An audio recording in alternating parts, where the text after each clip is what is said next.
Assalamualaikum warahmatullahi wabarakatuh. Perkenalkan, kami dari kelompok 2 yang beranggotakan Asin Asrorudin, lalu saya sendiri Dika Samsafilia, lalu teman saya Trinugroho Hadi Saputro akan mempresentasikan hasil kerja dari kelompok kami tentang analisis dan pemodelan berorientasi objek dengan UML. Sebelum membahas itu, kita harus mengerti apa itu UML. Definisi UML adalah sebagai suatu bahasa yang sudah menjadi standar pada visualisasi, perancangan, dan juga pendokumentasian sistem aplikasi. Saat ini, UML menjadi bahasa standar dalam penulisan blueprint software arsitektur. Pengertian berorientasi objek berarti bahwa kita mengorganisasi perangkat lunak sebagai kumpulan dari objek tertentu yang memiliki data dan perilakunya. Konsep OOAD atau Object Oriented Analysis Design mencakup analisis dan desain sebuah sistem dengan pendekatan objek, yaitu Object Oriented Analysis OOA dan Object Oriented Design atau disingkat OOD. Object Oriented Analysis atau OOA adalah metode analisis yang memeriksa requirement atau syarat keperluan yang harus dipenuhi sebuah sistem dari sudut pandang kelas-kelas dan objek-objek yang ditemui dalam ruang lingkup perusahaan. Sedangkan OOD atau Object Oriented Design adalah metode untuk mengarahkan arsitektur software yang didasarkan pada manipulasi objek-objek sistem atau subsistem. Selanjutnya, macam-macam dari UML ada 3, yaitu struktur diagram, yaitu suatu kumpulan diagram yang berfungsi untuk menjelaskan suatu struktur statis dari sistem yang dimodelkan. Selanjutnya, behavior diagram, yaitu kumpulan diagram yang digunakan untuk menjelaskan kelakuan sistem atau rangkaian perubahan yang terjadi pada sebuah sistem. Lalu yang terakhir, interaction diagram, yaitu kumpulan diagram yang berfungsi untuk menjelaskan interaksi sistem dengan sistem lain maupun antar sistem pada sebuah sistem. Lalu OOA, Object Oriented Analysis. OOA mempelajari permasalahan dengan menspesifikasikannya atau mengobservasi permasalahan tersebut dengan menggunakan metode berorientasi objek. Biasanya, analisa sistem dimulai dengan adanya dokumen permintaan atau requirement yang diperoleh dari semua pihak yang berkepentingan, misal klien, developer, pakar, dan lain-lain. Pendekatan OOA digunakan untuk mempelajari objek yang sudah ada untuk mengetahui apakah mereka dapat digunakan kembali atau diadaptasi untuk pemakaian baru, menentukan satu objek baru atau yang dimodifikasi yang akan digabung dengan objek yang sudah ada ke dalam suatu aplikasi komputasi bisnis yang sangat berharga. Lalu selanjutnya OOD, Object Oriented Design. OOD mengubah model konseptual yang dihasilkan dalam analisis berorientasi objek, memperhitungkan kendala yang dipaksakan oleh arsitektur yang dipilih dan setiap non-fungsional teknologi atau lingkungan kendala seperti transaksi throughput, response time, run waktu platform, lingkungan pengembangan, atau bahasa pemrograman.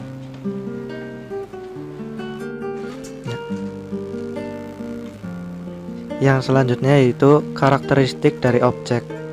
Yang pertama, objek. Objek adalah benda secara fisik dan konseptual yang ada di sekitar kita. Sebuah objek memiliki keadaan sesaat yang disebut state. Yang kedua yaitu kelas objek. Kelas objek merupakan gambaran sekumpulan objek yang terbagi dalam atribut, operasi, metode, hubungan, dan makna yang sama. Lalu ada karakteristik metodologi berorientasi objek. Metodologi pengembangan sistem berorientasi objek mempunyai 3 karakteristik utama. Yang pertama, encapsulation atau pengkapsulan. Yang kedua yaitu inheritance atau pewarisan. Yang ketiga yaitu polymorphism atau polimorfisme. Selanjutnya, encapsulation atau pengkapsulan. Encapsulation atau pengkapsulan adalah konsep tentang peningkatan data atau metode yang berbeda yang disatukan atau dikapsulkan menjadi satu unit data.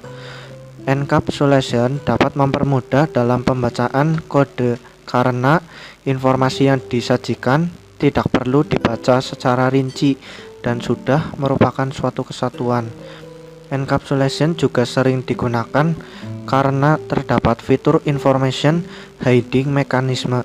Mekanisme ini menghilangkan akses publik ke atribut-atribut yang terdapat di dalam kapsul tersebut.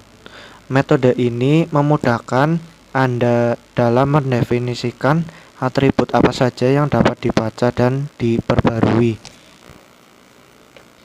Lalu selanjutnya inheritance atau pewarisan. Inheritance adalah konsep OOP di mana kita dapat membentuk kelas baru yang mewarisi atau memiliki pembagian-pembagian dari kelas yang sudah ada sebelumnya. Konsep ini menggunakan sistem hierarki atau bertingkat-tingkat, seperti sebuah drop-down menu yang ada di kebanyakan website, di mana semakin spesifik submenunya, semakin spesifik pula kontennya. Demikian juga dengan inheritance OOP di mana semakin spesifik subkelasnya, semakin sedikit pula komponen yang dapat diwarisi kelas tersebut. Yang selanjutnya yaitu polymorphism adalah konsep di mana suatu objek yang berbeda-beda dapat diakses melalui interface yang sama.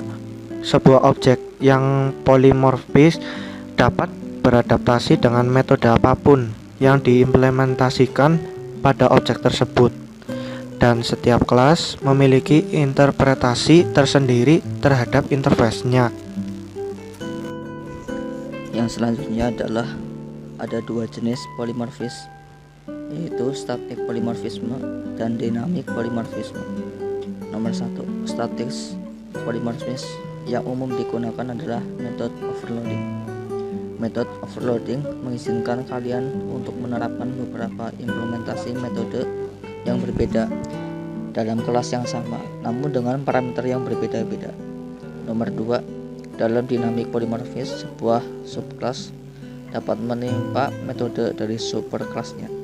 Jika kalian menerapkan subclass tersebut, Java Virtual Machine akan selalu menggunakan metode yang sudah ditimpa.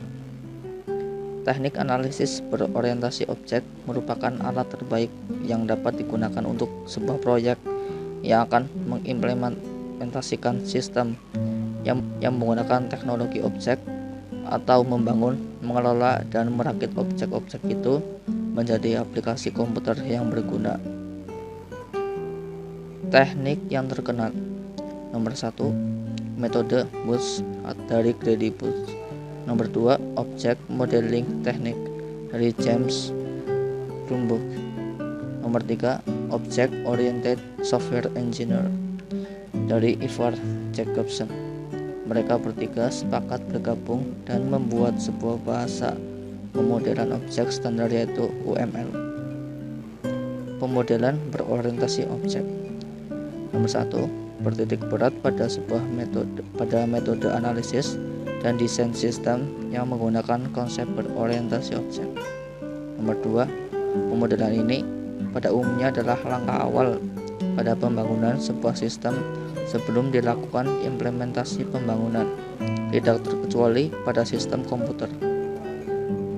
Keuntungan penggunaan pemodelan berorientasi objek. Nomor 1, kemampuan untuk menangani tipe-tipe data dan masalah-masalah yang lebih kompleks dan lebih sulit. Nomor 2, memperbaiki komunikasi antara pengguna, analisis, perancangan, dan pemrograman. Nomor 3, meningkatkan derajat konsistensi antara tahap analisis, perancangan, serta kegiatan pemrograman karena sama untuk setiap tahap itu. Nomor 4, ketangguhan dan ketegaran sistem. Yang kelima, kemampuan untuk menggunakan ulang hasil-hasil analisis, perancangan, serta pemrograman pada suatu proyek ke proyek lainnya. Yang terakhir, meningkatkan konsistensi antara model-model yang dikembangkan selama analisis, perancangan, serta pemrograman berorientasi objek. Sekian dari kelompok 2. Kurang lebihnya mohon maaf. Wassalamualaikum warahmatullahi wabarakatuh.